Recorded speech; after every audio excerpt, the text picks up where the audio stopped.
Hello friends, are you ready to get back on track for becoming an artist and getting into art for your New Year's resolution of 2023? It's not like it's June already?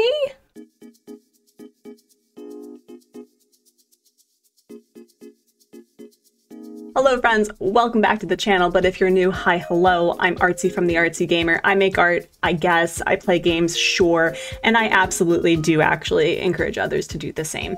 This is a very different video for me because I don't actually feel that I have the authority to talk about art because I didn't go to art school. I guess I make money with art, so I guess that makes me a professional, but I don't have the knowledge or the terminology to talk about art in a way that I felt that, as I said, I had the authority.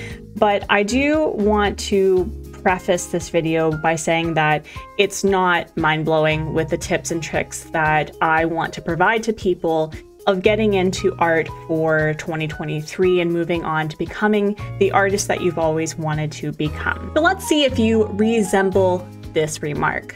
It's December, whatever year, it doesn't matter. The existential dread that we all go through around December, not only because of the season and how there's not a lot of sunlight, but also we have intentions of becoming a new, better, improved us for the next year. Usually that revolves around creating healthier habits or cutting habits that were perhaps not healthy, and then moving on to incorporating hobbies, to becoming quirky and interesting. And a lot of that has to do with like learning a new language, getting into art, and the like. And so you get into these New Year's resolutions, you have your list, and it could be getting better sleep, it could be incorporating an exercise that actually serves you, it could be choosing to eat more homemade foods over processed foods or eating out. But art seems to be that untouchable could be if you were good at art from the get-go. And that sort of mindset to me is very elitist, you know, becoming an artist with a capital A, doing art with a capital A, trademark. And so what I want to do from one aspiring artist to another, constantly waiting to arrive or to have that perfect moment of getting into art, that there are a few quick tips that I want to provide to you in order to get started, regardless of what time of year it is. So if your goal to becoming an artist for 2023, we are still literally in 2023, just because you had life happen or other things took precedence doesn't mean that you can't get into art right here and right now. So I've mentioned many times that I did not go to art school. I am not classically trained, whatever the heck that means.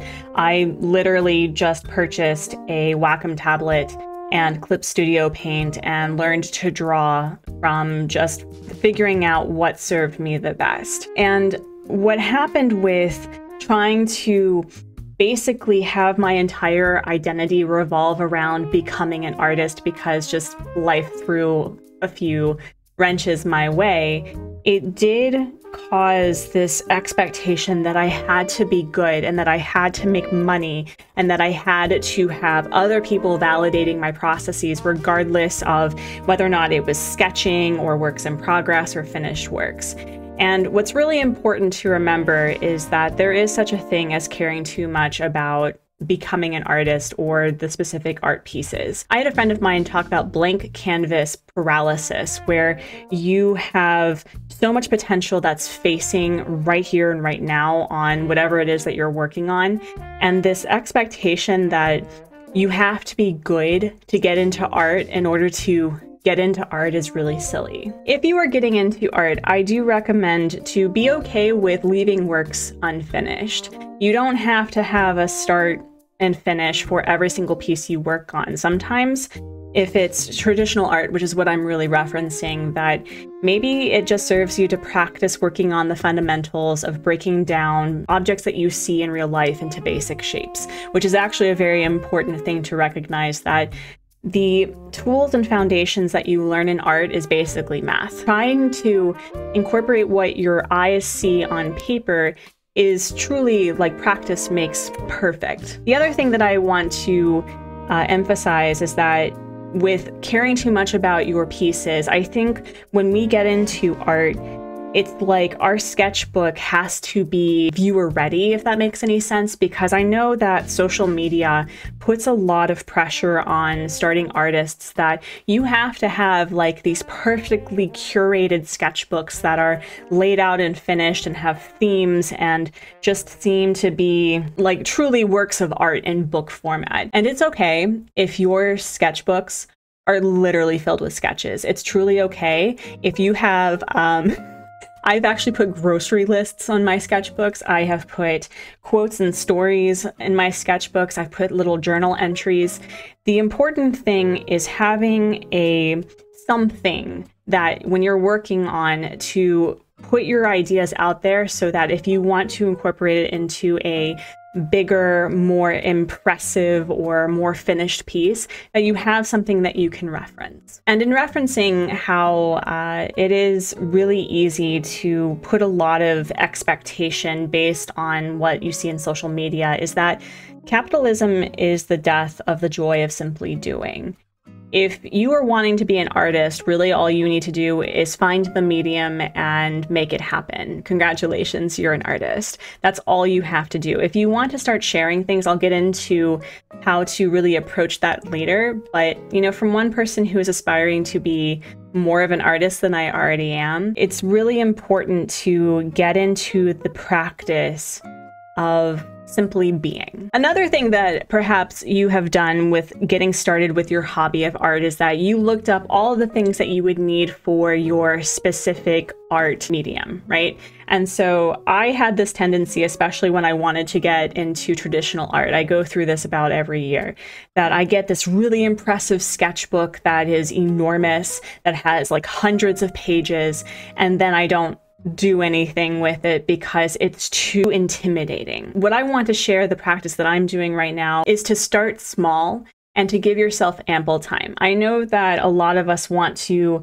have certain goals that we meet, but really the process of simply doing will help you get there eventually, but also allowing for the fact that, you know, life happens and that you need to take a break from a hobby when something else is going on. This is not sponsored by any company or anything, but I recently purchased a small sketchbook that I'm going to be filling for the rest of the year. I think it's about like 30 pages, and I focused on a high quality but affordable sketchbook from Stillman and Byrne, and this is their Zeta series. Their Zeta series, from what I was reading, is that it's a very thick paper. It has a smooth finish. There's a lot of like terms with regards to sketchbooks that if you look it up, it'll help you break down what you're looking for based on your medium. But I like to work with multimedia based papers because I want to get into ink and watercolor. The thing that I'm a little worried about with this specific sketchbook is because it's not a rough paper, it's very smooth, that I don't know how well that this will work with watercolor, but I've also been wanting to get into gouache, whatever that paint that's kind of like a mixture between acrylic and watercolor I want to get into. Small sketchbooks or workspaces really allow for you to not have what I mentioned with like blank canvas paralysis, because this is a lot easier to fill than something that is truly the size of like my torso, right? The other thing that I plan on doing is to schedule regular times in the week that I will be doing traditional art. And it doesn't, as I said, it does not have to be perfect pieces. It doesn't have to be these works that are going to be put onto social media. It's more about the practice and learning the muscle memory with basically transitioning from the ease and stabilization of digital art and software to the typical imperfections that we really enjoy in traditional pieces. Again, like, this is not sponsored, but I also want to recommend that you look for the things that you need over what a social media post is telling you to buy. There's also this realization that professionals, as in artists who are making money off their work or who have a steady income, can afford the more high quality equipment. That doesn't mean to purchase like the cheapest stuff ever, because that will have consequences to how they interact with each other. Like certain markers and certain papers may bleed through. There could be some issues with how paint interacts with, you know, certain paintbrushes. So My thing is that I always aim for mid-quality equipment with the exception of pen and paper. But unless, of course, you can afford it and you do feel that it's going to be something that you will be consistently using. And this is the asterisk to the aim for mid-quality stuff, is if you plan on showing or selling pieces, my suggestion is that by that point, you probably will be buying higher quality based equipment. I don't have the list of what is high quality, so that's where research is going to be really important in how you start interacting with the art world, I guess. The other thing is that if you want to get into digital art, I will say that there are a lot of free options. Although I don't use Apple products, Procreate is really high quality. There's a lot of different softwares that are absolutely free that you can utilize for any tablet. There's also different softwares that you can put and draw on your phone. So there are a lot of affordable things, but once you start getting into things that you can start selling, that's a whole other conversation with regards to digital art. Again, it's really important to know your budget. I purchased Clip Studio Paint and my first Wacom tablet as part of my tax returns a couple of years ago. So it was money that I had gotten back that I wasn't expecting, and I did the adult thing by just, treating myself. Knowing your budget ahead of time is going to be really crucial about what you want to prioritize and what you want to tinker with. So I did mention that I will be using, I've never tried a Stillman and Birn sketchbook, so I'm really excited about that because, as I said, the Zeta series was recommended for multimedia works. If you're testing out multiple mediums, like for example, if you want to get into ink and paint together, if you want to get into even like pencil and other things like that, it's really important to find paper types that say multimedia. A couple of sketchbooks that I have tried are Moleskine, Strathmore, Pentalic. All of them have a multimedia sketchbook that you can utilize, and I highly recommend them. They do have varying prices. Strathmore, I think, is one of the more accessible price ranges when it comes to sketch papers, but high quality, highly recommend. There's something that I feel that isn't often talked about within like the art world is how important it is to try and tinker with things until you find your love, because there's no right sketchbook or right pen or right pencil for getting into art. It's really testing the waters of how it feels to you. If you are getting into traditional art, that the prioritization of paper quality and archival ink for your pens will be crucial for those pieces turning out more of how you expect. But again, there's a lot of different paper textures that you can tinker with. Do you want something that's rough, and especially if you wanted to interact with watercolor in a certain way? And archival ink is really important because it interacts with the paper in such a way that doesn't bleed. That's really important. Doesn't interact with other mediums as intensely and causing blotting and blurring and effectively ruining your piece. And it also lasts longer. A lot of comic artists, specifically for newspapers, used archival ink. And that's why you can see a lot of the original works from the 1950s and 40s that still look like they were freshly made. But it is, as I said, really important that you research before you buy. There's so many sites that give you a wide range of, if you're a beginner, start here, or if this is what you can afford, start here. Or if you just want to dip your toes and dip your paintbrushes into getting into art. It's just really important to purchase a little, and then once you find your paper or your pens that you like, then you can just buy as much as you want. There's more than just one archival ink pen. One of my favorites is Sakura Pigma Micron pens. I will be using these for my sketchbook, which I'm really excited for. These are the varying felt tips from 0.005, which is really thin, all the way to 0.08, which is really thick and really great for outlining and for just really heavy lines. And then, of course, I've always been really insecure about these brushes that kind of give you more of a fluid, a very chaotic line. And so I'm really excited to get into that. And this is also really great for filling in black for those pieces, especially if you're getting into black and white art pieces. Sakura Pigma micron pens are not the only ones. Stettler is a really good one. Copic has a few.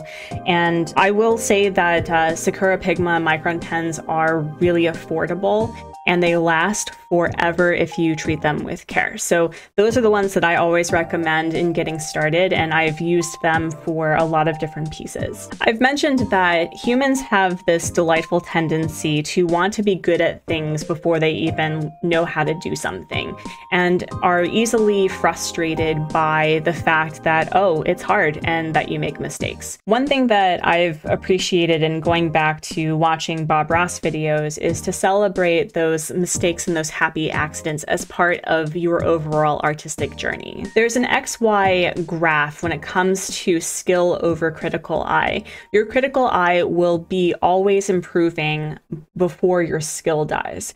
And so you will start noticing you'll start nitpicking and start becoming very frustrated with the things that you start seeing, where just even a week ago, you were celebrating the fact that it looks remotely like what you were planning on creating. So just remember that your critical eye will always improve over your skill, and sometimes they'll kind of meet in that happy middle ground, but that is part of the process. And that is actually a really great stepping stone for becoming the artist that you want to be. That's something really, truly worth celebrating, because as your critical eye develops, so does the capacity of putting that onto paper. What's also really important is that there's no such thing as perfection in art. I know that there's a lot of studies with regards to what makes the perfect foundation for an art piece. And there are ways to creating something that is aesthetically pleasing to the eye. But what's really important is that don't expect perfection, but invite reflection. Allow for yourself to treat each art piece as a stepping stone to creating an even better one. And there's no shame in redoing an art piece, like coming back to it a year later and seeing how much you've changed as an artist. I've done that quite a few times with redoing comic pages, which is not something that comic artists frequently suggest that you do, but I do it anyway.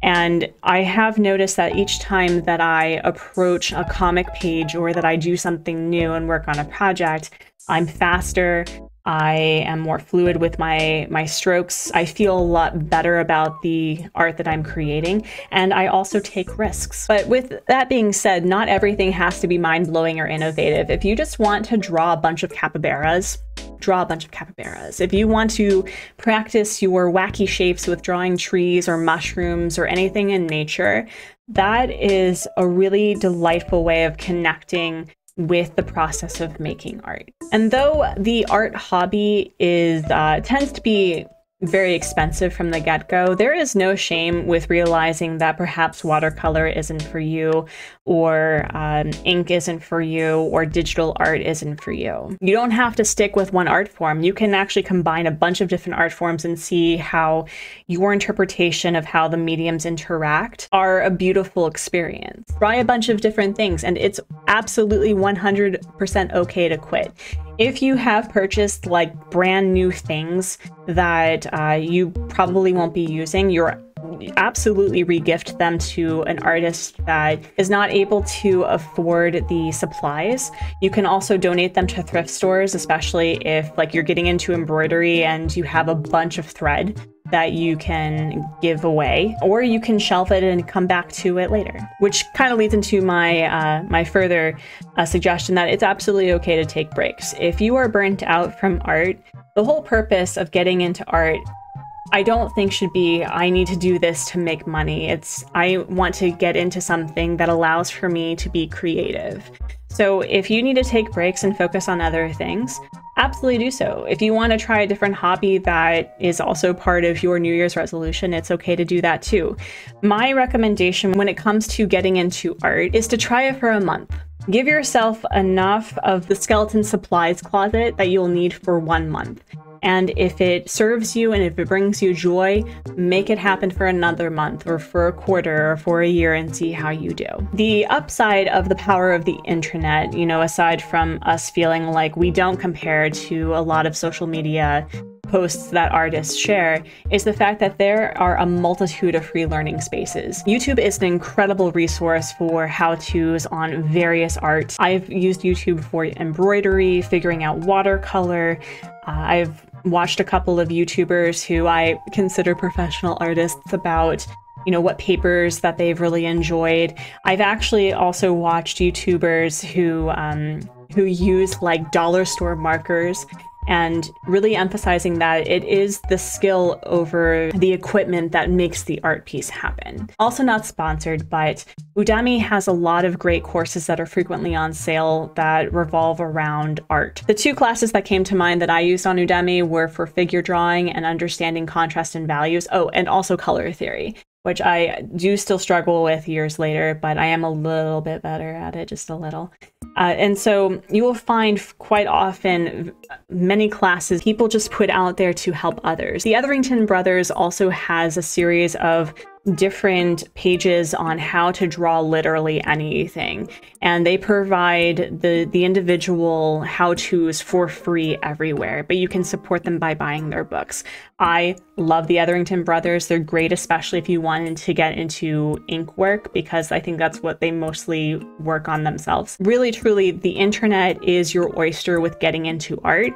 It's more about not getting consumed by social media FOMO about becoming a good artist, and also knowing how to research and what to research. So other than that, becoming an artist is really just literally putting pen to paper. It's making the decision to give yourself that time and space to be creative. I'm hoping that by the end of this summer, I will have filled the sketchbook, and I can't wait to share it. This video is holding me accountable to actually use the sketchbook because I took the time to make a video about it. So hold me accountable, friends, and I'll hold you accountable to make art and play games and, encourage others to do the same. Anyway, I hope that you liked this type of video. It's definitely more of me like rambling and just talking about my feelings around art in general, but the goal is to really remove the elitist view of what it means to be creative and what it means to be an artist and to make art. So if you are getting into making art, I want to hear about it. I want to hear what tips and tricks that you want to encourage people to consider in the comment section below. And with that, friends, I'll catch you next time. Bye!